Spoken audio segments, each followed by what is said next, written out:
welcome to episode number 79 of the Nintendo Jump Podcast. Oh man, happy 2020. It is a new year. We are recording this on January 2nd. My name is Daryl. I'm back. I'm happy to be back. I'm a little rusty at these intros, but I'm happy. And today, I'm always joined by Sergio. How you doing, Sergio? Hey Daryl, I'm doing okay. I'm a little bit under the weather, but I did want to wish the two of you, hopefully you had a great 2019 and even better 2020. That goes to all of our listeners as well. Happy New Decade, everyone. Yeah, same to you, man. I can't believe we are in the 20s now, the roaring 20s. And speaking of roaring, how you doing, Kevin? I'm doing great. I just want to say happy New Year, a new decade to both of y'all. Right back, and I'm doing well. I I still have a bit of supply left of my Kirkland's organic ginger lemonade kombucha, and this time it did not spill over. When I opened up the bottle, it did not fizz out, which was very surprising. So I'm thinking it's a good sign. So it really sounds like user error to me. Now hold on. Okay, that's not fair, but in the grand scheme of things... Well, no, it's not. It's not fair at all. I am, in fact, not there. In the essence Costco, get your crap together. Okay. Well, in the essence of good luck, I'm glad I'm having this kombucha. I love kombucha, so... how are you, Daryl? How are you doing? I am good. I'm glad to finally be back. So it was a decent little break for me. I did not, in fact, pick up and play Pokemon Shield, but thank you, Sergio, for trying to fool the masses. I would have played along, except I've been playing better games. So there you go. I'm not even sorry for that. But so I do have one quick announcement, and then we'll actually get into the show. So it is now January. And as you guys know, or if this is your first time listening to us, generally we're better than this. If this is your first time listening to us, we do a thing called our Community Game of the Month. So every month we play a game, or maybe a package of games, as the current month may dictate, with our community. And then at the end of the month, we'll get together and do a full review of it. But it's a good way to, if there's a big new release, or if there's a game we want to look back on, it's a good way for all of us to kind of focus on something, have fun playing a game together. So far, this is going to be our fourth game of the month, and I'm very, very happy to announce that it's Shovel Knight Treasure Trove. So what? Yeah. This game has been in development for after release for something like 6 years at this point. So it is both a new game and an old game, and it's going to be a lot of fun. In that vein, we also currently have we're planning to have another developer interview, this time with Yacht Club Games, the developers of Shovel Knight, which I am super excited for, because they have been there through the thick and thin with Nintendo. It's going to be a really, really good time. I say all that to say, if you have questions that you would like to get into that interview with Yacht Club about Shovel Knight or anything else, please join our Discord. We actually have a channel set up specifically for that. So if you're listening to this, you have questions for the developers of Shovel Knight. Why shovel? Who knows? Please get in our Discord, ask your questions, and we will be sure to include them in the interview, which is happening next week. So do it soon. Yeah. So that's our announcement. I'm really, really excited to get back and play all the Shovel Knight campaigns, and you guys both have Shovel Knight. We do, and you know what? I'm almost done with King of Cards, and man, I'm gonna wait for my comments on it. But yeah, it's been a pretty good playthrough so far. So yeah, how about you, Serge? Nice. I have played a little bit of the first campaign, but I'm definitely gonna be playing a lot more in the coming days. Nice. It's a really good game. It's a classic throwback. Yeah, retro style, but really polished. And it was at least one of the first of this wave of like retro styled indie games. Yeah. Mm-hmm. It was one of the first ones I remember. It was definitely the first like really really good one that I remember. But Yeah. I'm eager to play them all again because I did as they were released. I played through each one. So I played Shovel Knight something like 6 years ago. I'm really eager to get back into it and play it again because I haven't played it since. Yeah, should be a lot of fun. So please join with us. We'd love to hear your comments on it. Again, please join our Discord. All the action is going to be in there, so it's going to be a lot of fun. We look forward to that. But now, we just got through the new year. We just got through the end of the year, the end of the decade. So, Kevin, what are we talking about today? Well, in 4 letters, GOTY. Bam!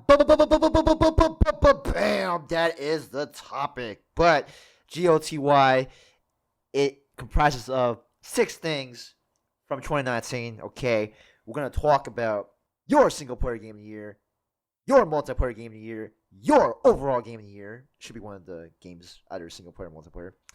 Your favorite in theory. gaming, in theory, your favorite gaming moments from 2019. It could be an NJP memory, other community moment, game moments, etc., etc., etc. Oh, and your biggest gaming disappointment from 2019. Womp womp. Your biggest game surprise from 2019. Yay! And others, honorable mentions, special mentions from games that we loved but didn't make the list, etc., etc., etc. That is our GOTY topic of the day. Yeah, you know how it is. You know, we are excited. As like what Daryl had mentioned, we're kicking this year off with a bang, and we're good to go. So we're gonna start with our number one subtopic. Yeah, so this is Here we go. this is gonna be fun. We've got one game each. I know in the past we've done multiple games for each topic. No, this one, Just one and done, man. One and done, man. So time to put up or shut up. And I gotta say, this is like the hardest year that we could be doing this on because there are so many games that are very my God. good, and there aren't really all that many games that are true masterpieces. So it's like it's one of those like I wrote down a list of a bunch of games and then I could have flipped that list on its head and it still would have applied. So Yeah. Oh it's boy. Tough. I mean, Well, gosh. Here we go. First of all, I mean, before we really get into the specific games, let's talk overall about your year in gaming. Sergio, was it a good year? Oh yeah, it was a really good year because it was a really good year for the Switch overall. And I don't know, I guess like for the first half of the year it didn't seem that way. Like it seemed like Nintendo was planning all their big cards for the second half.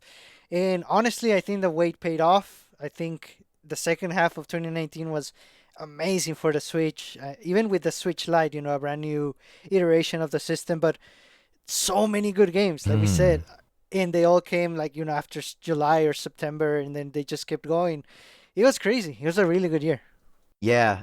I don't think it's a good year. I think it's a great year. And, you know, I get to play some games like Final Fantasy X, and hopefully later on, 10-2 remastered. You know, Final Fantasy The X. outfits, man. Yeah, you know what? That's what I've been hearing. One of my coworker friends has been saying. It's pretty much the same thing as Splatoon is what I've heard. So there you go. Yeah, pretty much. No, but it's just, you know, some surprises along the way. And, I mean, Fire Emblem Three Houses. You know, we got Super Mario Maker. And then, I mean, Luigi's Mansion 3. And, obviously, you know, the player's choice. Pokemon Sword and Shield, right? Yeah, great. Okay, well, now I say that because, as Daryl has mentioned before, he had one moment where he saw 30 people at the same time playing Pokemon Sword or Shield, and that was my breaking point. Yeah, that's what led to my tirade. 3 weeks ago at this point. Yeah, and I mean the point being is, you know, Pokemon's still very popular, and although we did not rate as high as we, I don't want to say should, but I think that overall we got a lot out of it, and I'm glad that as a Pokemon game it came out for the console. That is a breakthrough for sure. And then we have games like Canes of Hyrule, which definitely supplants itself as one of the, you know, the premier musical adventure games coming from. One of that's very specific genre. Yep. Yeah, well, I mean, coming from Crypto Necromancer. Yeah. But yeah, it. And Tetris 99. I mean, who would have thought that would have come out? I mean, that is a pretty I did not expect myself playing that kind of battle royale style game, but there we did. And I mean, going back, I mean, this. I think Sergio, you just mentioned it. This was the year of the Switch Lite. That was a thing that kind of came like it was rumored, but right. Just kind of the rumors just kind of came out of nowhere. So the Switch at this point has had 3 years, almost full years at this point. So 2017 was the year of holy crap. There's Zelda and Mario Kart and Splatoon and ARMS and Xenoblade and oh my god. Yeah. 2018 was the year of Super Smash Brothers, for one. Rocket League had just taken off and such, so that was a big one in there. And then Splatoon was still going really strong. And you had games like Octopath and such, but and Celeste. And Celeste. Yeah, and Celeste. And Mario Tennis Aces. One of our games of the year. Oh, yeah. That's right. Yeah. But overall, this year, in terms of just overall quality, I feel like 2017 was, to me, a groundbreaking year in gaming. I don't think we've ever seen anything that cool ever from Nintendo or anyone else.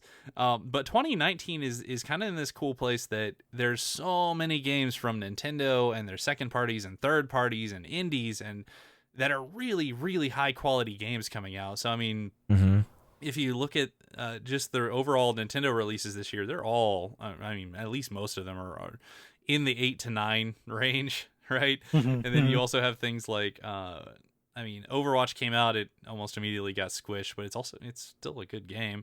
Right. You've got like The Witcher and all the Final Fantasy games coming, and the Assassin's Creed games, which the Rebel Collection is apparently really, really good. I have it on order. I'm waiting for it to come in. I cannot wait. I'm not the biggest Assassin's Creed fan, but I am glad that it's on the Switch, or it's going to be on the Switch. So and actually, 3 is out already on the Switch too, right? I mean, I'm really glad that Nintendo fans get to try this this awesome franchise, and then we have games like Marvel Ultimate Alliance 3, a superhero kind of game, and then Astro Chain, which we've heard a lot about, and then which I'm currently playing. Nice, and then we had a Yoshi's Crafted World. I mean, it's definitely Dragon Quest, yeah, and. Mario and Sonic at the Olympics, a little tiny game called Mario Maker 2. Yeah, it's just a little tiny. Yeah, so a lot of good games. I think, in my opinion, it was a really good year. I think, in you guys' opinion, from what you said, really good year. So great year. Yeah, absolutely. I mean, cool. Which makes it hard to choose which the makes best this discussion super single hard, player which is game. why I'm delaying it now. And multiplayer. But it's time. Okay. It is time for your number 1 single player game of the year of 2019. Oh man, Kevin. Yo, okay. What you got, man? All right. I read my 2 choices back and forth. It was not a 60-40 split. Originally, it was Fire Emblem 3 Houses, but it's actually Katana Zero. That is my game of the year. Yeah, and I did not believe it because. I talked about before where it's like, Fire Emblem is my game, Claude is my guy, the Golden Deer, it's my team, it still is, but, I think Katana Zero, it really nailed it out of the park for me, not just the fact that it's a stylish neo-noir platformer, really buttery smooth, I believe Sergio has mentioned that before too, but, I just love just the environment, how dark it was, and the profanity that they use. I don't like it just because they used it, but it really blended in with the culture and the game very well. And I think just the whole thing about mental health and just going through lapses in your life, as the main character, and just trying to figure out how to get through. The music was just, great. I think it played well with each level. I liked how each level played well with the story, played well with like how you play through the game, and yeah, I just thoroughly enjoyed it. And there was the bad ending that I first got. Then you have to play a little more to get the actual Yeah. ending, and it was just nice. And the thing is, like, it is hard, it is difficult, but it's very fair. It just pisses you off just enough so that you just keep going, and kind of like Ninja Gaiden. But well, Yeah. that's a different kind of difficulty. But yeah, like I just thoroughly enjoy this game, and yeah, this is my game of the year. Fire Emblem definitely a close second, but Katana Zero, man, that's what I'm saying. Game of the year for me. I had it in my honorable mentions because as soon as they announced it and they showed the game, I could tell that was going to be a very special indie game, and it really was. Yeah, Like you said, all of the elements of it work together. I really like the music and how yeah, tight the gameplay was and the controls. Like you said, it's challenging, but it was very fair because you would restart right away and you could try again. I yeah. really liked it a lot, a lot, a lot. And you know what? Another thing I also liked a lot was the way they did dialogue. Like whenever you get to choose different options of like how you want to talk, there's if you choose really quickly, you'll have the red, which is kind of like a whatever response or like a really a response that would just like provoke the other NPC. Yeah. If you wait a little bit after the red bar, right, and you'll see it when you play the game, like you get more meaningful responses. But then sometimes actually in certain parts of the game you have to use the red response in order to get more. Because the way it goes is like when you like it's kind of like a timer thing when you're about to respond to the NPC, and it goes in a way where it's like you're chipping away the time, and then once it first starts as a red, and once you pass the red bar out of the white bar section, then you have more responses you can choose to talk to NPC. And I think the way that they did the dialogue and just like there were certain cases where it just really got to me, like where the screen would just kind of like etch out, kind of like garbage out a little bit. I'm like, oh my god, like, is my Switch broken? Like, no, it's just part of the game. I'm like, oh dang, like it got me on my seat, and I was just so engaged. And even though I spent like just several hours playing, like compared to like the 86 hours played with Fire Emblem, like it was just a very sweet experience, and I just cannot believe how much fun it was, and that's all I have to say about Katana Zero. Oh, fair enough. Yeah. Okay. I mean, I can't argue. It's lauded as at least one of the premier indie titles of the year. Right. Pretty much everywhere. So, yeah, definitely. Sergi, you want to go next? Yeah, definitely. Okay. And what a surprise. Honestly, I knew I was gonna like this game, but I was not expecting to like it this much. My game of the single player game of the year is Luigi's Mansion 3. Nice. Oh wow, That's I a did good not pick. expect that at all. Dang. Yes, so even like I said in our review, I even enjoyed the Polterkitty detours, for what they were.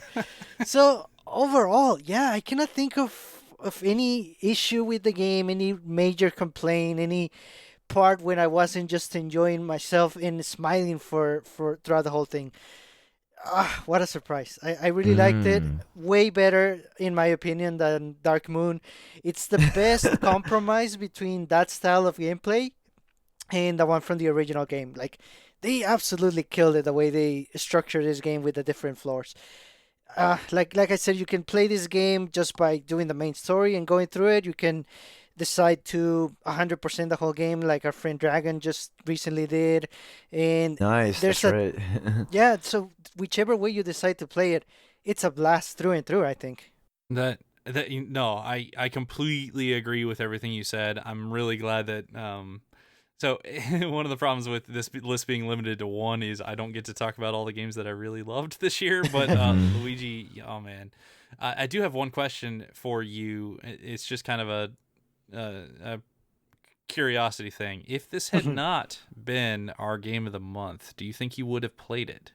Yeah, yeah, Yeah. because I was looking forward to more Luigi's Mansion because I felt like Dark Moon was a little too big for its own good. So I Yeah. wanted to play more Luigi's Mansion, but in a different approach, like a different structure, which they definitely did. And yeah, it was really good. I'm so glad I played it. I think they That's landed on awesome. a really good gameplay loop here, and it does get slightly repetitive towards the end and all that, but it is really, really built up by how charming it is and how Yeah. different each floor is. So there is a significant like gameplay loop kind of, Yeah. but it doesn't necessarily feel like you're doing the same thing over and over, which is nice.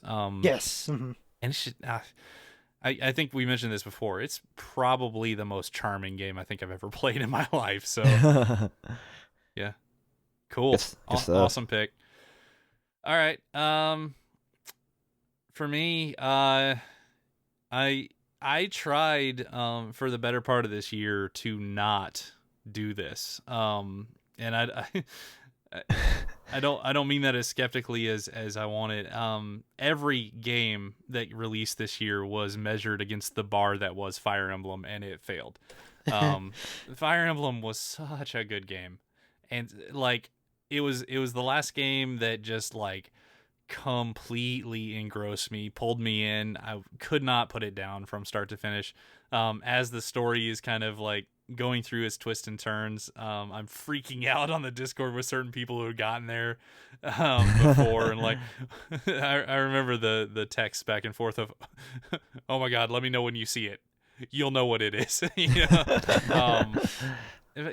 So yeah, for me, Fire Emblem was everything that I wanted that game to be and more. It was some of the best writing I've ever seen in a video game, some of the best voice acting I've experienced. The fact that they had three very distinct paths and everybody had different students, and you could specialize them in different ways. So everybody kind of made their own game there out of the same core. I thought that game was magic, and I thought the narrative was really, really good. I just really enjoyed it. Like through and through, I really enjoyed it. I really enjoyed the little pact that we did. I enjoyed replaying it on hard and watching all of Absolutely. my students die. It I thoroughly enjoyed it.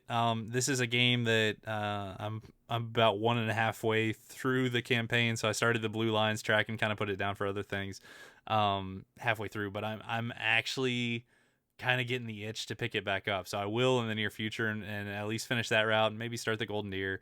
I'll keep this game for a long, long time, and I'll play it from time to time just to kind of experience again. So it is the best Fire Emblem for me since the Game Boy Advance one. I'm not sure I'm ready to put it over that one because I really love that game. And when I say the Game Boy Advance one, I mean I'll the put one over the called GBA games. the one called Fire Emblem. I love that game so much. Three Houses is great. I love it.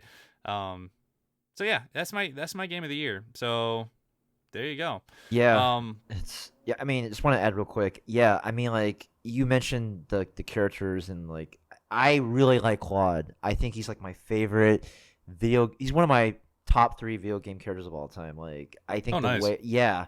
So I'm really excited for you to play Golden Deer when you can. Like the way they constructed his well being, the way he acts, and just how he matures and goes through the game, and I mean it is very.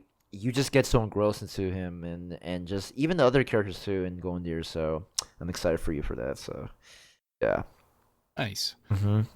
Okay, so at this point, we put out the call for listener responses for your games of the year. You're going to be answering the same questions that we did.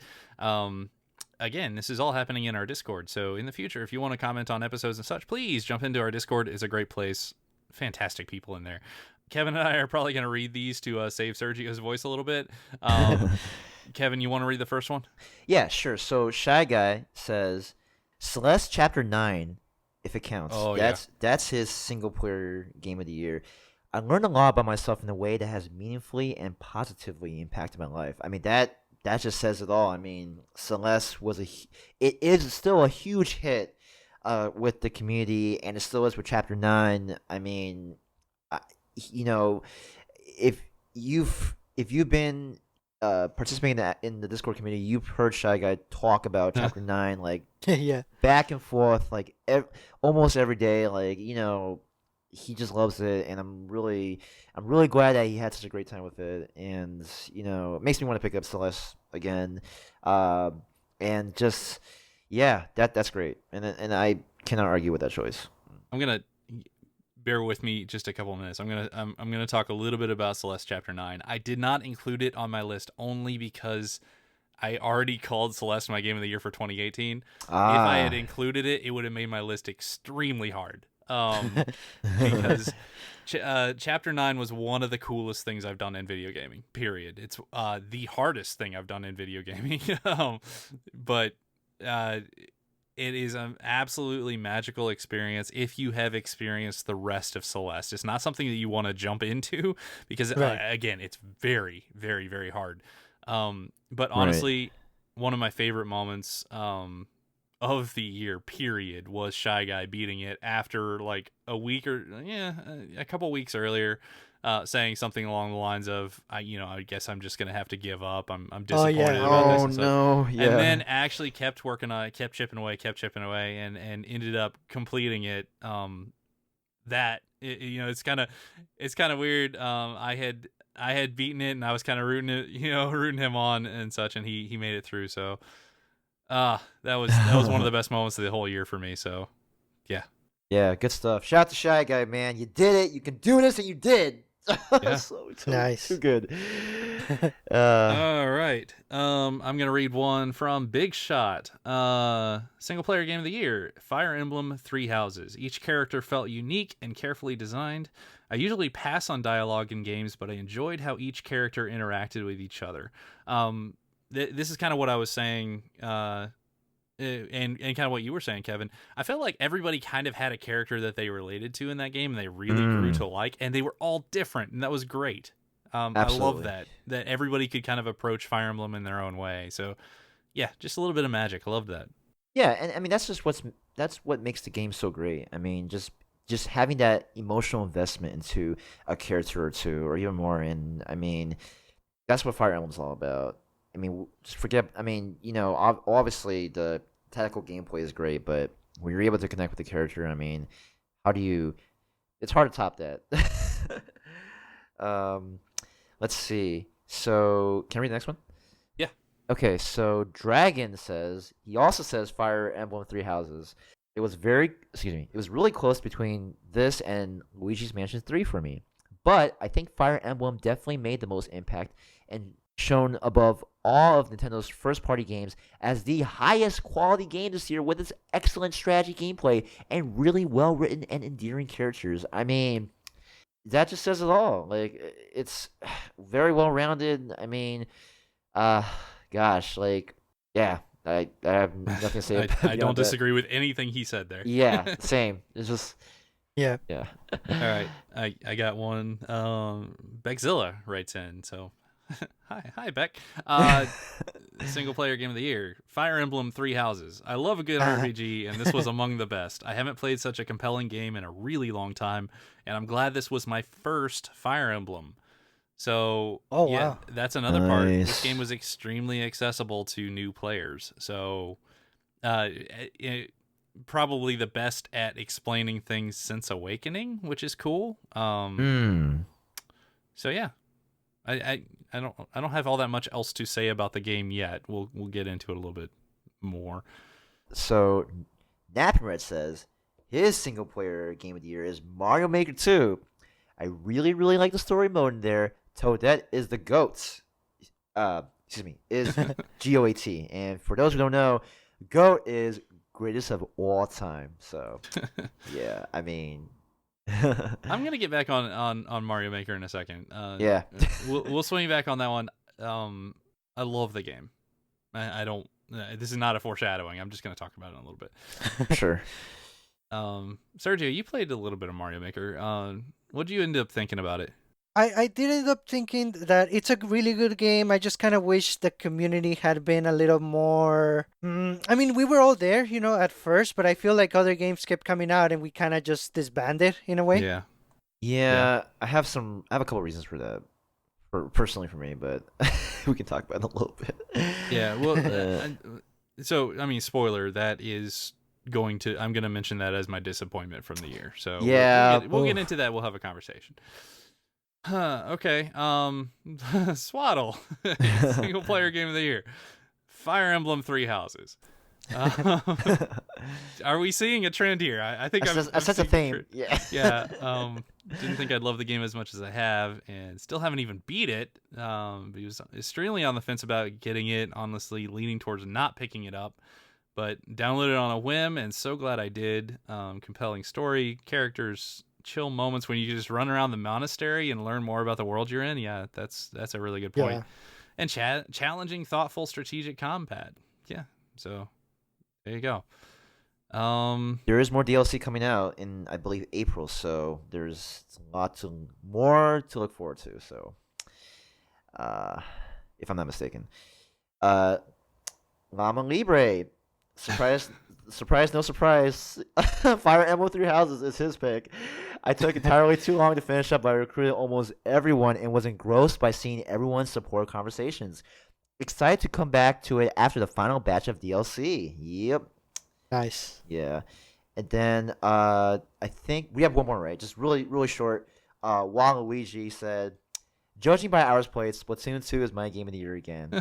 You know what?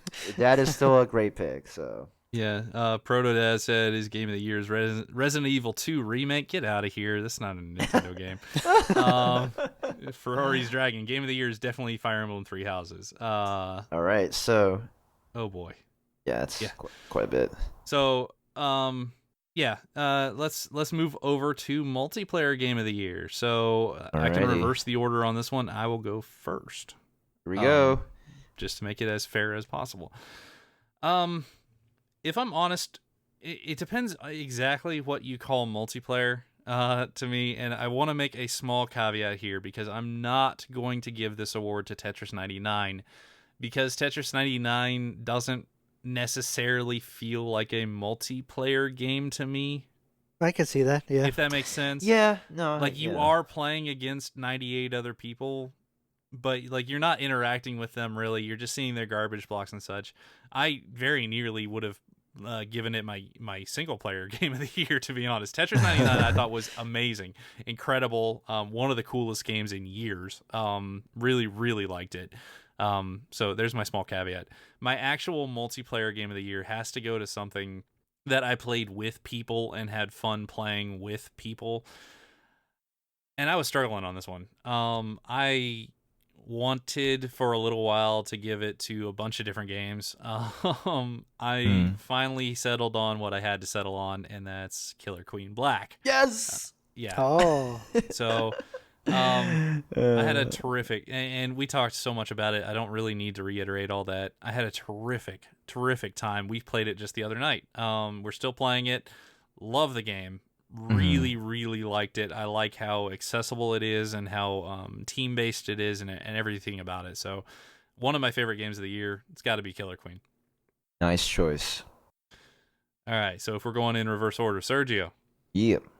Well, you know what? It is actually not Rocket League. Oh, I was thinking. have that written down as my answer. You wanted to. Yeah. It is written down, but no. Upon further research in my mind, I think the better overall multiplayer enjoyment for me this year definitely has to go to Super Smash Bros. Ultimate. Yeah, that's fair. Good choice. Yeah, because, when you play it online with people, there's so many different approaches that we can take. Just a few days ago, we were playing in teams, 2 versus 2, which is it's a different way of playing. And then you can play 1 versus 1, which I really enjoy. And then you can just go on tournaments online or on arenas, or I play here with Danny every time he comes over. So it's a constant in our life in terms of the multiplayer, and it's a lot of fun all the time. It's the thing to do when you're playing with someone around you. So I have to go with that one. Nice. Yeah, it's a good choice, man. This is one of those weird ones. Technically, it released last year, but it has been updated so much this year that it's been kind of an ongoing 2019 game. Right. Mm-hmm. So I didn't include it for moral reasons, but if I had, it would have won. So there you go. All right, Kevin. Yeah, so I was going to say Mario Tennis Aces because I did continue to play, especially doubles with Dragons. Shout out to Dragon. You're awesome, obviously. But my pick is also Killer Queen Black. Nice. So, yeah, I still do. Just, the team-based strategy, and I love trying to get the snail victory so much. Like, what a way to win! And I mean, we even did, uh, excuse me, Daryl did an interview with Killer Queen Black, like the developers, which is like still beyond me, like how we're able to, have that happen, and It's we're the best thing we've done, I think. I love those. honestly, yeah, and I mean, and much love from them too. I mean, they've shown some love to us, through Twitter and all that, and we definitely feel the same way. And I mean, what a phenomenon! Like just this game that, like, it's so simple but so good. It just makes you want to do things. Just once you, I don't even know what to say right now, but yeah, I would play. I remember the first week or so, I would play at 3 in the morning at times, trying to find an online like ranking match and stuff, and just trying to get better at it. Like, So you got to jump back on with us one night. We I play it do. every once in a while. Like every few days, somebody will be like, "Hey, I'm feeling some Killer Queen," and then like Yeah. 4 of us will be on like no in no time. It's crazy. I'm gonna do that. Yeah. I've man, because obviously with the backlog, I don't want to make that an excuse, but I will be back. I will play some more Killer Queen Black. Yeah, absolutely. Yeah. Okay, nice. Yeah, let's go through the listeners again. Yes. So I have a couple sneaky answers that aren't actually in the Discord because they Oh. wanted to hide their answers. Well, it's Big Shot and Bexilla. So Big good. Shot said multiplayer game, Killer Queen Black. Hey, Nice. game where everybody feels like they're contributing to the win, but careful coordination between team members is what wins games. So there you go. Mm. Cool. And then Shy Guy mentioned Killer Queen Black. Simple, Yep. accessible, fun, and I get to team up with the NJP community. Although it's odd to refer to Dragon as our queen. LOL. It's not odd anymore. We all do it. So Yeah. whatever. Yeah. And for those who know, Dragon is a really good player in Killer Queen Black. So, I mean, he's pretty good in general of a lot of games. Oh man. So Bexilla says multiplayer game of the year. Don't really play multiplayer much, but Scarescraper from Luigi's Mansion. So we actually got on and played Oh. with people in that. We had 5 players going at one point. Gotta agree, it was a lot of fun. So there you go. Cool. Sweet. And then Dragon says, Killer Queen Black.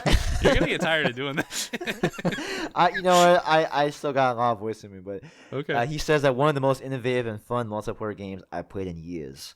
A team-based game with a lot of love and creativity that redefined what the genre could be for me. I mean, that just says it all, right? Like, I don't even... Yeah. I 235% agree with that. Yep. Naprat says multiplayer game of the year. Killer Queen Black. Okay, yeah, I'm not gonna do Yes! Killer Yo, Queen yo, Black. keep it up, 5th man. most played game of 2019. Definitely wasn't expecting that. So that's cool. Oh wow. All right. Oh, sweet. Let's see. And Swaddle says, Overwatch. It's just only one Overwatch. I just said it twice, but I don't get the chance to play much multiplayer, so revisiting a well-loved multiplayer shooter when it released on Switch was perfect for me. The snappy action, the quick matches, the skill involved in learning each character's gameplay. This game is great, and I wish we played it more often. Yeah, so we have a few players going on Mhm. Overwatch. It's fun. I've Definitely. really enjoyed it, to be honest. Yeah, I mean, it's still a pretty awesome game, so I'm glad it's on the Switch. Llama says multiplayer game of the year is Smash for me. Every time a new Ooh. character comes around, I'm back again, and that says a lot for how often I jump from Yeah. game to game and never return. I agree. Staying power in my life is impressive. Yeah, it kind of feels like Splatoon to me. Smash is a perennial. I'll keep playing it. So Yeah. Yeah. Mhm. that's just what we do. Trying to see if there's anything else here. Oh, there was one. Proto Dead? Yeah. Yeah, he said, Power Rangers Battle for the Grid has been an absolute blast. Now, I have not played that game yet, Oh. but that's an interesting pick, and now I'm curious. It's fun to watch. It's similar to Marvel vs. Capcom, but with Power Rangers. Oh, sweet. Okay. That's pretty Yeah. dope. So that game goes pretty cheap a lot. So Mhm. if you're looking for a different fighting game, I've got that on really good authority. So yeah. Good stuff. Cool. Alrighty. Okay. Now this next category, I'm gonna make this extremely simple. in that everybody, and I mean, correct me if I'm wrong, I'm reading through the list. Literally everyone who wrote in made their overall game the same game that they listed for single player game. Right. So lots of Fire Emblem, one Celeste, one Luigi's Mansion, and a few others here and there. But yeah, are you guys the same? So Kevin, is Katana Zero your number one game of the year? Absolutely. I don't even have to think about that. And Yeah. granted that Fire Emblem Three Houses was a close second single player in the single player realm, but for me, and Killer Queen Black obviously is the best multiplayer game for me, but this year. But Katana Zero is my overall GOTY. That's it. Nice. Sergio. Nice. Yes, Luigi's Mansion 3, overall game of the year. I loved it. Boom. All right. Well, this is super simple. For me, Fire Emblem is the best game of the year. So none of us like multiplayer at all in our Discord, is what I'm reading. No, I'm kidding. Now, we play lots of multiplayer. Although there is an interesting answer from Napping Rat. He said that his overall GOTY is 2D Mario games in general. Like, oh, yeah, he's cheating. He's cheating bad. Okay, well. No, he's right. We got a lot of them this year. So we got the new Super Mario Brothers game and the Super Nintendo game with the SNES Online and Mario Maker and such. So yeah, good stuff. Cool.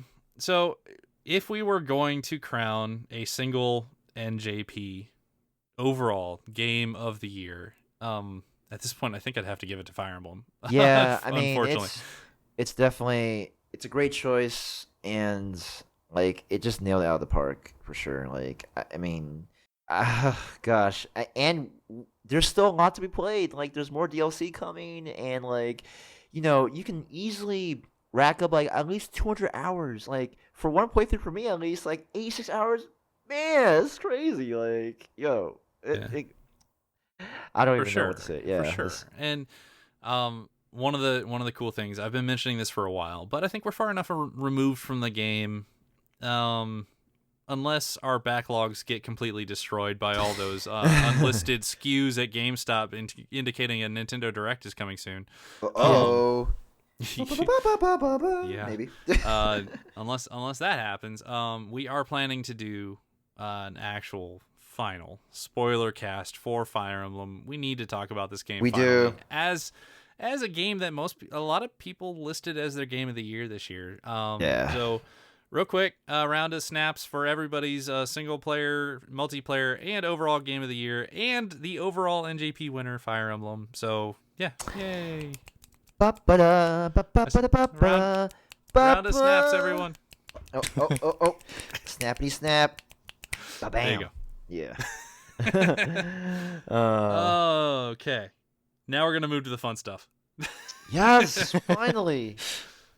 Here we go. All right. Oh boy. It's time. What were our favorite gaming moments from 2019? And let's limit it to well, I've got a ton that I'm just gonna kind of lump together, but Okay. So my favorite moments. 2019 was a year of events, and I don't really know why, but it just kind of synchronized that something was happening in a certain game all the time, and that game was always different. So this year we had, I'm going to mention like all the Smash DLCs dropping would bring everybody back to Smash for a couple nights, and everybody playing 4-way free-for-alls, all as Terry, except for Sergio, who played as Pikachu, against all the Terrys. But so everybody would flood back to Smash every time a character dropped, and we got a bunch of them. So it was awesome. The other one, Splatoon, the final Splatfest happened, so everybody flooded back to Splatoon for the final Splatfest. It was a nice quote unquote send off for that game, although I'm still playing it because I love that game. And then you had Rocket League's Radical Summer event, which was probably my favorite time in all of Rocket League. Just with like the fun music and the crazy colors and toppers and everything. I loved that event. Just it was really cool. It was all 80s themed and awesome. Yeah. And then Fortnite Chapter 2 happened. So this is not it wasn't a huge deal overall, but they remade the map. They did a lot of things, but specifically for Switch, they made the game run a lot better. So all of a sudden, Fortnite actually really runs well on Switch, and it's really fun to play. So that instantly started becoming one of my games. Then, just going on and on, Celeste Chapter 9 and the Game of the Month stuff and everything. This year was defined by the events for me, and I loved all of them. So it was a really, really good gaming year for me. Nice. Yeah, that's good stuff, man. I mean, gosh, there's so many moments. It's hard to choose. It really is. Oh. Sergio. Yeah, for me, it has to be my first playthrough of Pokemon Sword with just me and Score Buddy. Yeah, Score Buddy. Yeah, for sure. Playing the game with just one unevolved Pokemon, it was so different. And it really, man, it was an awesome experience overall. That was really cool. Yeah, I mean... And what I really liked about that is, and we kind of talked about it, you already had your Pokemon experience, kind of. So this was a brand new thing that you just kind of set out to do. And the fact that you were able to do it is just really cool. Yeah. Yeah, no, that's great. I mean, to be the best it never was with Score Buddy, I mean, can't get better than that. You were more dedicated than the random trainers on the road that only have 2 Dark-type Pokemon. So there you go. Boom. You were so dedicated you couldn't do any tag battles. Yeah. Oh, that's Beautiful. Right. Beautiful. I almost forgot about that. That's good. Oh, I gotta ask, what happened with the minor spoiler, not really, but the Dragon Gym leader challenges you to a doubles. Did you have to have a double partner? Yeah, I did. I put Toxel in there, and then I just kicked it first turn so it would die, and then I would just keep going. Fair enough. That's a little annoying, but fair enough. I like that. It's all Score Buddy anyway, so all good. That's great. I had to, yeah. That's great. Yeah. All right, Kevin, your favorite moments of the year. All right, I got a few. All right, so one of them that I've thought about for a while are the Sakurai videos of Smash DLC. Oh yeah. I thought that was really nice, just because you genuinely see someone so. I mean, yeah, we know Sakurai as the premier game developer and just one of the top in the industry, but we don't usually see the other side where you see him genuinely excited and just having a good time, playing, especially playing as Terry and talking about his love for that character and the series that he came from, and especially King of Fighters. I'm like, man, this is like, spreading that word out there too, and just showing people that there's just a lot of history behind these sort of characters that he and his team puts in, and there's a lot of thought that goes into it, and it's all about having a good time, and it goes beyond winning and losing, competitive match. So, and those videos are pretty good length too. They're like at least 25-30 minutes each. I'm like, yeah, that's and pretty they're good. hilarious. Yeah, and they're hilarious. So funny. Yeah. Like people laughing in the background when he tells you to go play on Xbox. Yeah, it's great. Yeah, so that was one of my favorite moments. And then another one and this just shadow dropped out of nowhere. Like when Monaco What Yours Is Mine released on the Switch in late October, I was like, oh my god, I flooded the community chat with all the hype, and I was like, yo, this is crazy. I was just like, man, yo, this Thief Heist game that came out, several years before, and I'm just like, yo, y'all gotta get this game, and I just bought it right there, and man, I even played it a bit that night, and dude, we gotta play. I didn't realize you actually got it on Switch. I did. Oh man. Okay. Yeah, we gotta play. We gotta play, man. And that goes into, we had the opportunity to interview the game designers / devs who made that game, Monaco Was Yours Is Mine, and Killer Queen Black. I mean, just as a team, as a podcast, that is a groundbreaking thing for us, and that's it's probably only getting more. Yeah, and as we mentioned, Yacht Club, Shovel, Yacht Club. I mean, Shovel Knight, that is just I cannot even begin to tell you how amazing that feels just to be able to have the opportunity. And I might be over exaggerating, but like, you know, having these sort of like just this sort of networking and be able to talk to, these game devs and designers, it goes a long way. And it's a win-win. And that's probably my favorite gaming moment, like for sure, 2019. Just hearing about that. Yeah. Nice. Mm-hmm. Okay, so getting and we can go kind of quick Sure. through these. Big Shots, best gaming moments. He says, "I'm a social gamer, so playing with others has been my highlights. Includes 4-starring Overcooked 2 with Dragon, which is awesome. That's hard. Nice. Fortnite with me and Llama. Killer Queen Black, Overwatch, and Smash with everyone. So yeah, same on most of those." Nice. And then Shy Guy says, finishing the Seasides from Celeste. Absolutely. And ultimately being Celeste Chapter 9, my single proudest and favorite gaming moment ever. I mean, absolutely. Yeah, that's a great one. Yeah. I mean, that's one you can hang your hat on forever. Sure. Bexilla, my favorite gaming moment. My sister and I don't play a lot of the same games, but we both love discussing Black Eagles versus Blue Lions. As a Harry Potter fan, it was cool to have another house to identify with. Yeah, Eagles fly. Can't go wrong with either house. Although I gotta show some love for the Golden Deer, so I just gotta say that. All right. Let's see.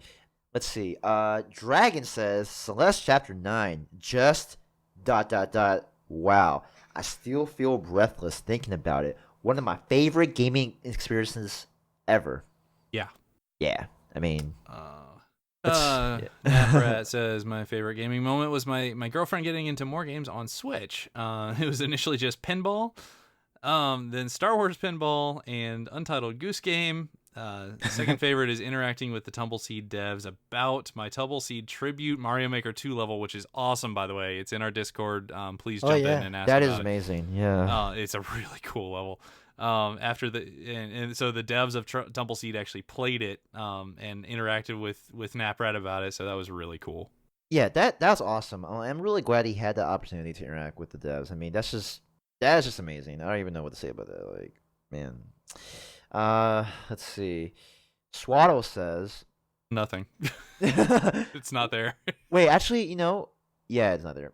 It's not there. Oh, well, I guess his favorite moments is playing.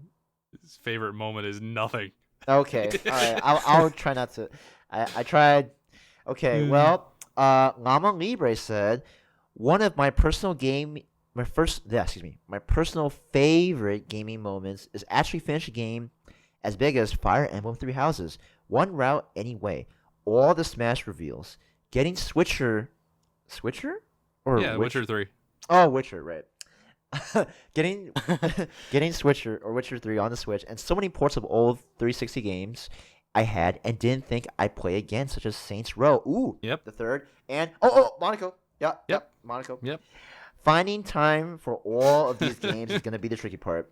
Man, it is a tricky part for life. I mean, how do we finish the backlog? I don't know.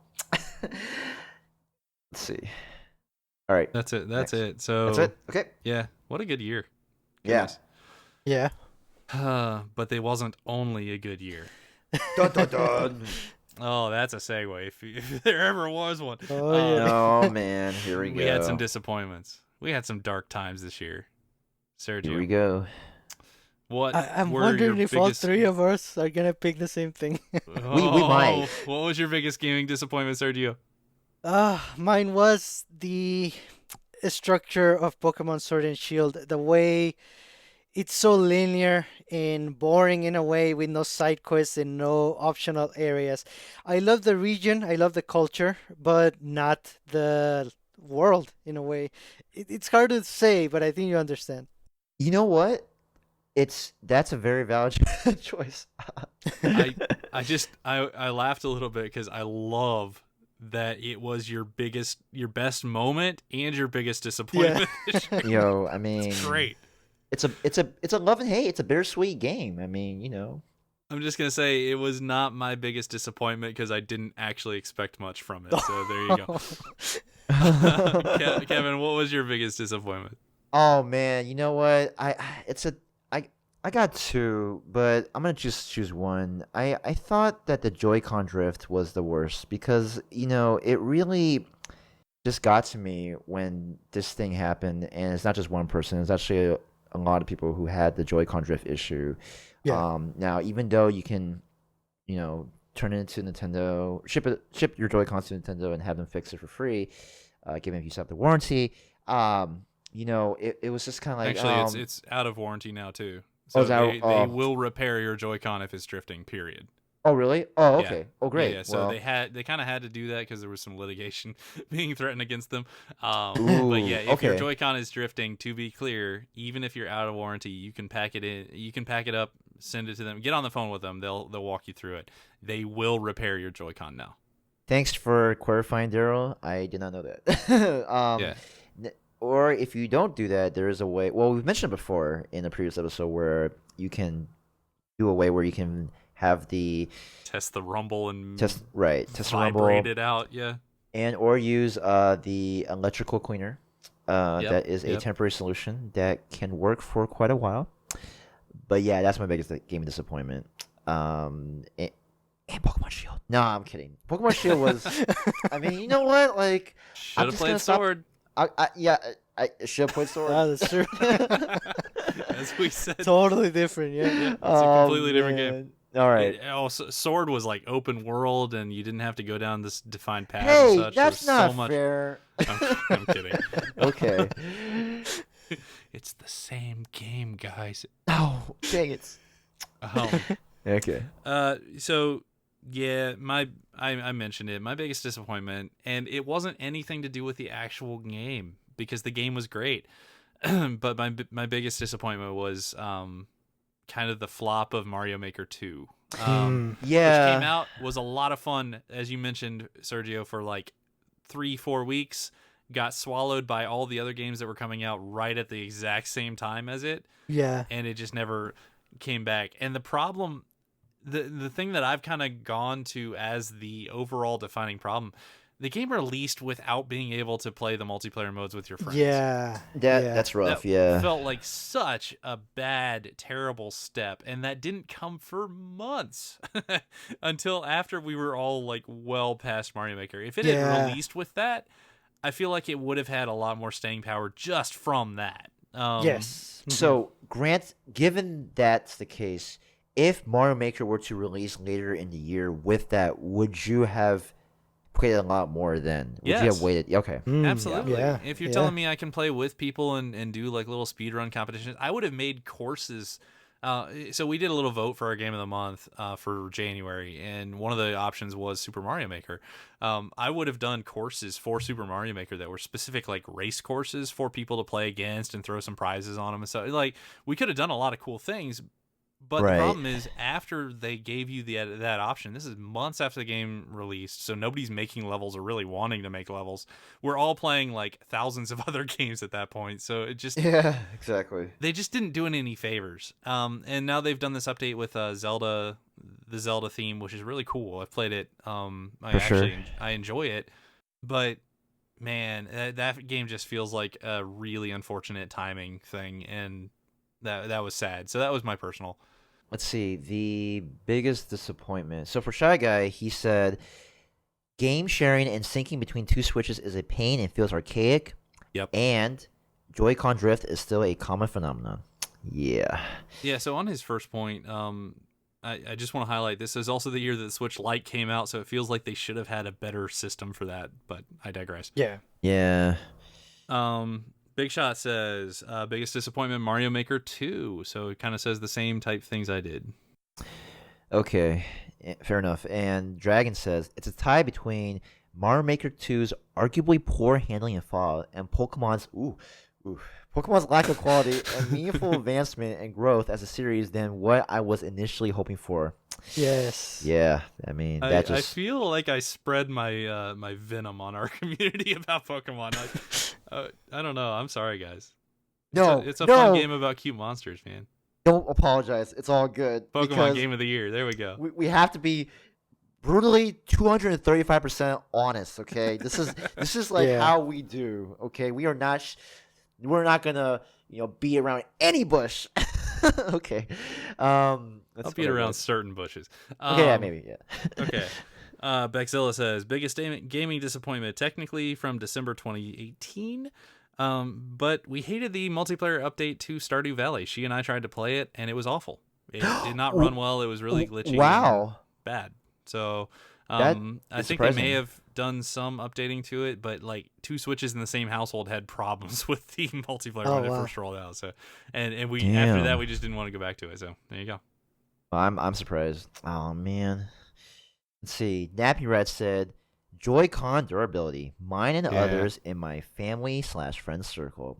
Yep. I mean, it just says it all. Yep. Swaddle says, honestly, Mario Maker 2. Everyone's so hyped about the sequel. Bought into the hype. Enjoyed the story mode. Tried my hand at making one level, but quickly got bored with it. Just didn't have time. Yeah, they did take a lot of time, and then just kind of fell out. So there you go. Yeah, all good.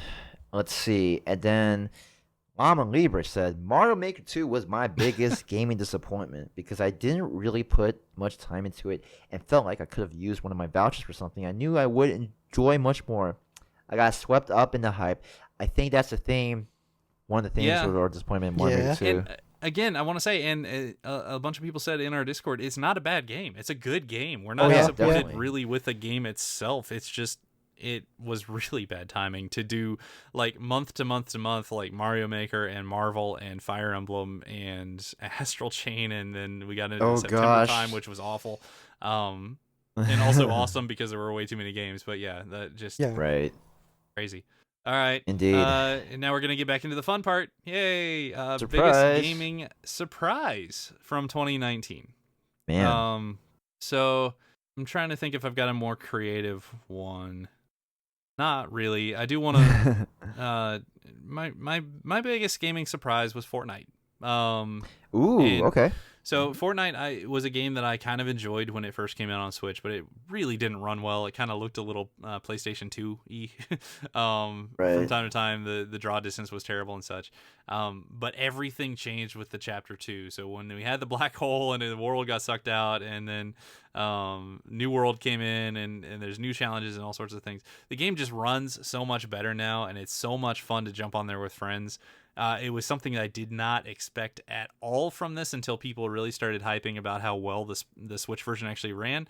I jumped in, and now I've got tons of time into it. I've won a bunch of battle royales with people and by myself and all sorts of things. I'm playing this game a lot for a free game. Yeah, I was. Yeah, it definitely surprised me. So that's mine. That's awesome. I mean, yeah, I'm glad that Fortnite is still. There's still a lot of traction for that game, so that's good. Sergio? Mm-hmm. Cool. So for a game, definitely the biggest surprise was Katana Zero. From the first time they showed it, man, that was an amazing game. But overall, honestly, it's how much of a Pokemon fan I realized I actually am. I knew I liked it, but man, okay, so I played Sword, and I'm through my second playthrough of Shield, which is crazy. And I'm doing the living Pokédex, which I never would have imagined I would have done. So these two games are my favorite Pokemon games, but they are the worst Pokemon games. And that alone says a lot. Like, it's very conflicting.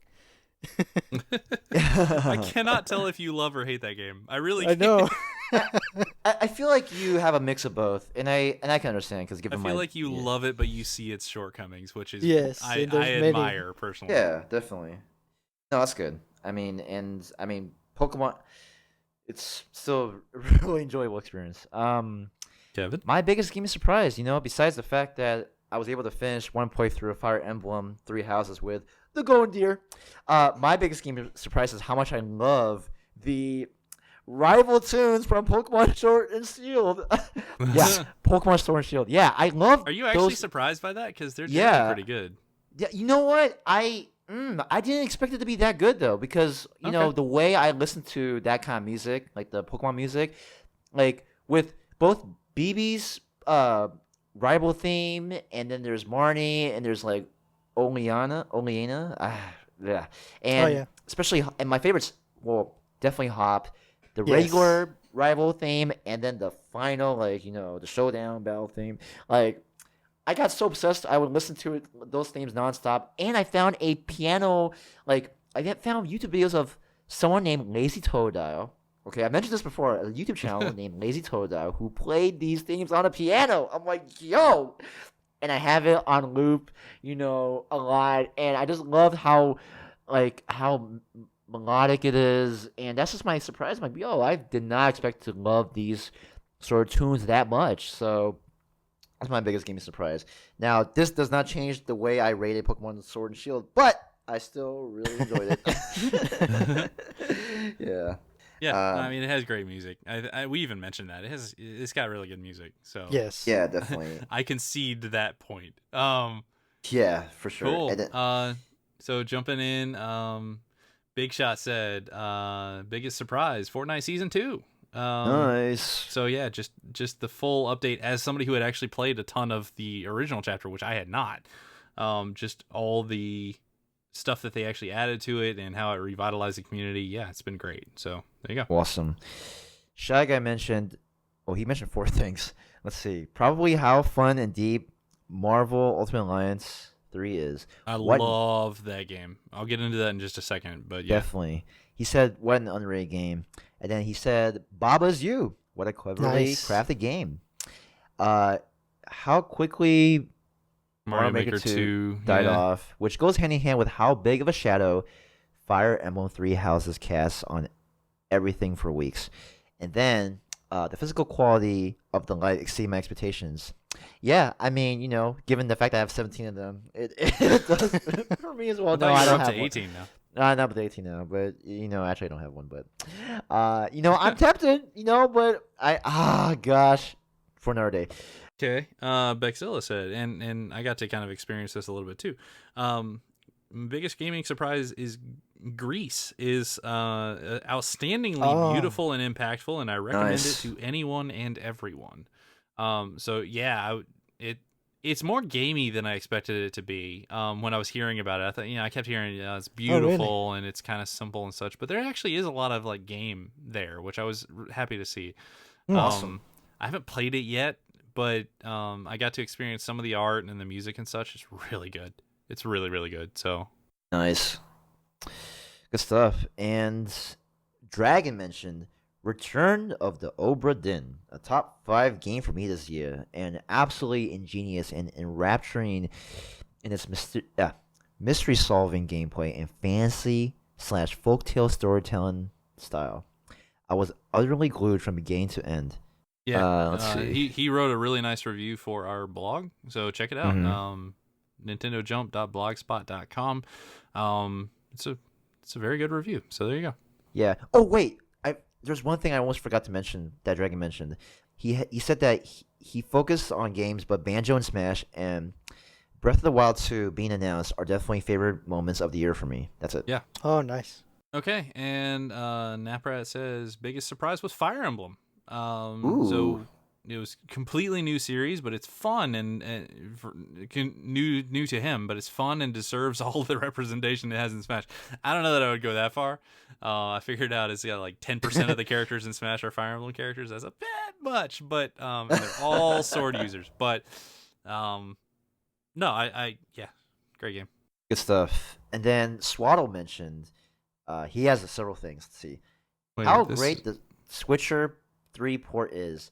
How much fun all the classic Final Fantasy games still are and still hold up. The love our NJP community has for all things gaming. Not necessarily surprised per se, but honestly, some of my favorite moments have been watching directs with you guys and live chatting about all the surprises. Yeah, that's fun. And then Killer Queen Black. You had one more. I need to play it more. And okay. Diablo 3, still my most played game, and I love having it on Switch. Didn't think I'd still be playing it, but here we are. And then Stardew Valley's recent updates. So many new things added and quality of life updates. Great game, and the dev is incredible. And then his last one is Reggie leaving and Bowser taking over. Oh yeah, Oh, yeah. we are in the dark ages. Bowser runs Nintendo now. Uh-oh. Uh-oh. Lama Libre says, my biggest gaming surprise is how many JRPGs ended up coming out in 2019. Yeah, no kidding. Yeah. Oh my Square god. Enix alone opened their floodgates and gave our desert life. With so many quality options, it's going to take a good while to buy and play through all of them, and I'm okay with that. Oh yeah, there's so many RPGs on Switch now. I know. Oh my god. You guys remember like Grandia is on Switch? Because that's cool. Yes. Oh gosh. Yeah. So How that's do it. we finish these games? We don't. We don't. Just Okay. buy them so that they're always on your Switch, taunting you, and never play them. I think that's the strategy. At least that's my strategy. So there you go. You know what? Yeah, that's probably. Oh gosh. Okay, so that's our list. I mean, great list. I think it really defines what this year was, which was a really just a really fun year. I had a lot of fun. I think hearing you guys had a lot of fun. I think our Discord had a lot of fun. So it's great to hear. We all have fun. Love it. Yeah. Real quick, I want you guys to tell me 2 games that you, if you have them, that you did not get a chance to talk about for any of the categories, because maybe they weren't the number 1 games, but they're games that you really want to highlight as excellent games, and then we'll move on. So I'm going to start back with Kevin, if you've got them. Yeah. Granted, the fact that if I talked about Fire Emblem Three Houses already, and I've already mentioned it in like we don't need to talk about Fire Emblem anymore. Yeah. So already said it's a close second, but a couple games that I wanted to talk about. I really did like playing, and I'm still trying to finish it. Final Fantasy X Remaster. Okay. I missed out on it on the PS2. I did not make that mistake with the Switch, and yeah, I'm just hopefully I can finish it in a little bit. And yeah, and Little Town Hero. I know there's been controversy about Game Freak trying to make different games, but I think they made a good effort on this one. It may not be a 10 out of 10. It may not be even a 9 out of 10. But for me, it's a good solid 8 out of 10 for me. So, it's a game that I would recommend. Big Shot actually talked about it and liked it as well. So yeah, Little Town Hero. Don't miss it. Very cool. Sergio. Nice. Well, for me, I do. It's a big regret of mine having dropped out of Fire Emblem Three Houses. Actually, if it's okay with you guys, I wanted to ask for a little permit, basically, to play the game outside of our pack, because I feel like yes, absolutely. Yes, please play it. Go play I don't want to miss out on the story. Stop recording right now and go play that game. Yeah, man. You know what? I think however you want to play it, we just want to wish you the best possible experience. And I think, Yeah, for me, that was the packed rule, but that's not going to be for everybody. So, go play how you want to. If you want to play, I forget what I think it's called, like Phoenix mode, where like every character comes back after every turn, do it. I don't care. Oh, that's cool. Yeah. Yeah, matter. Man. Yeah, I definitely don't want to miss out. I've heard a lot of great things. Today. Yeah. All right. And the other one is Link's Awakening. Yes. For the Switch. I still want to go back to that one, but it was a really good remaster of a classic game. Really well done, very nice looking, and just classic Zelda gameplay. Good stuff. I wanted to mention Link's Awakening too, so I'm just going to kind of segue out of that. Link's Awakening was one of the best moments of gaming that I had this year. I played it back on the Game Boy, and I kind of didn't like it very much. I played it on Switch, and I loved it. It was such a great experience. It was another game that just kind of kept me start to finish. It's a little bit shorter game. It's not terribly long to go through it, but man, I love that game. Just everything about it. It's my favorite 2D Zelda game by far. Love that game. So yeah, very nearly game of the year for me. But again, just not quite at the Fire Emblem bar. So there you go. The other game I want to mention, Shy Guy already mentioned Marvel for me, so I'm not gonna do that again. You guys should definitely play the Marvel Ultimate Alliance. It's a great game. I'm going to mention a game that came out way early in the year, and I hyped it up a long time ago, actually last year, and it came out I think January, and kind of got buried almost instantly. But I've seen it go on sale lately and such. It's called Dragon Marked for Death. Yes. So Dragon Marked for Death is made by Inti Creates. It is the same type style as the old Mega Man Zero games from Game Boy Advance. It kind of actually looks the same. The art style is really similar, but it's an online 4-player quest-based, almost Monster Hunty kind of game. Yeah. It's so much fun to play. I love the game. I loved playing it with people. So yeah, one of my games of the year way back in the day. I loved it. So, and also all the Trine games, but that's it. Okay, Sweet. Cool. That's it for me. I have one more, if I may. No. Cuphead. Okay, fine. Yeah, how do we miss the big Microsoft collaboration thing? I have no idea, but Cuphead deserves a Cuphead mention. and Ori.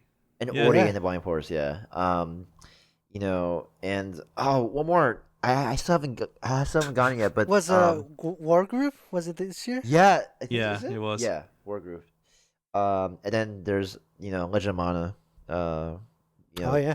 So, which I haven't bought yet, but gosh, so many games, so little time. Yeah, Collection of Mana is great. Yeah, Collection of Mana, right? All right. Or we gotta kill it. I mean, We do. That's gotta Otherwise, be it. It was such a good year. There's so many games out there. We missed a ton, I'm sure of it. But that was our year in gaming. So there you go. Great fun. Glad everybody else had fun. So I really look forward to 2020. I look forward to the next Indie Direct, which is probably coming, or Nintendo Direct, which is coming probably very soon. And pretty soon we'll talk about what we're hyped for 2020. But for now, I think we're gonna wrap it. So Sergio, you wanna remind us what our question was from a couple weeks ago? Here we go. Yeah, it's been a little while. We asked, what Nintendo world would you want to spend your winter at? Cube said he would want to go to Inkopolis, which is cool. Dragon said Mount Chimney from Pokemon Ruby and Sapphire, very nice. And Shy Guy said the Mushroom Kingdom. Do you guys think the Mushroom Kingdom is a safe place overall? No. There's pits and spikes and enemies everywhere. But there is Mario Kart and golfing and tennis and parties, so I can see the appeal. Yeah. Huh. Yeah. Works for me. I mean, nice. Well, I would want to spend it at the world of the Animal Crossing movie. Uh-huh. It's actually a very nice winter scene where everyone is decorating, and there's an outdoor concert with KK Slider. It's like perfect winter Animal Crossing. So no, not Pokemon. I'm going with Animal Crossing from the movie. oh, there we go. That's a 360. All right, what you got, Kevin? All right, man. It definitely is Pokemon.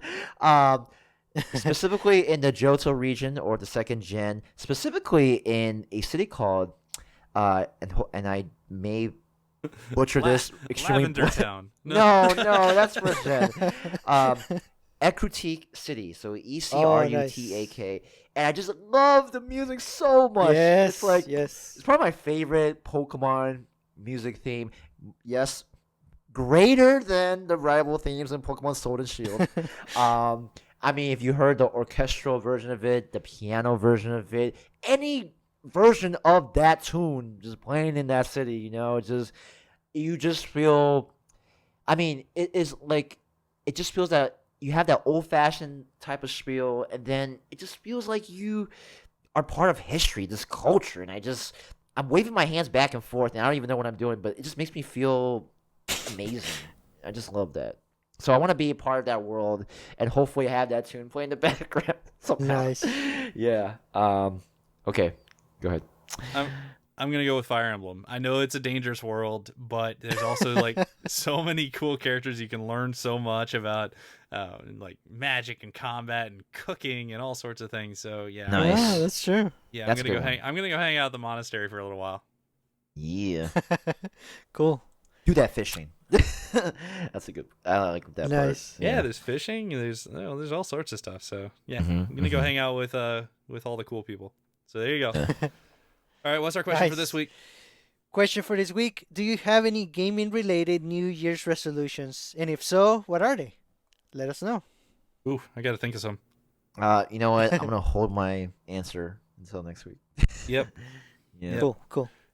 Well, thank you for listening, everyone. We're gonna jump out of here. But you can keep the discussion going by chatting with us on our Discord group. The description for this episode has a link to our Discord if you would like to join. We are also on Twitter and on Instagram as Nintendo Jump, and we also have a Facebook group. Please send us any feedback you have at NintendoJumpPodcast@gmail.com. The best way to support this show is through our Patreon page, which is patreon.com/NintendoJump, or by leaving a review for this show in your favorite podcast application. We would really appreciate it. This is Sergio, and on behalf of Daryl and Kevin, thanks for listening. We hope you have a great week. Bye-bye. See ya. Ba, ba, ba. Ba, ba, ba, da, ba, ba, ba, ba, ba, ba, ooh, ba, da, ba, ba, ooh, ooh, ooh, ooh. I'll just stop there. That is the theme from Critique City. I'm sort of butchering that name, but you know what I'm humming. But not the song, Wait. Well, Bye. bye. Bye-bye.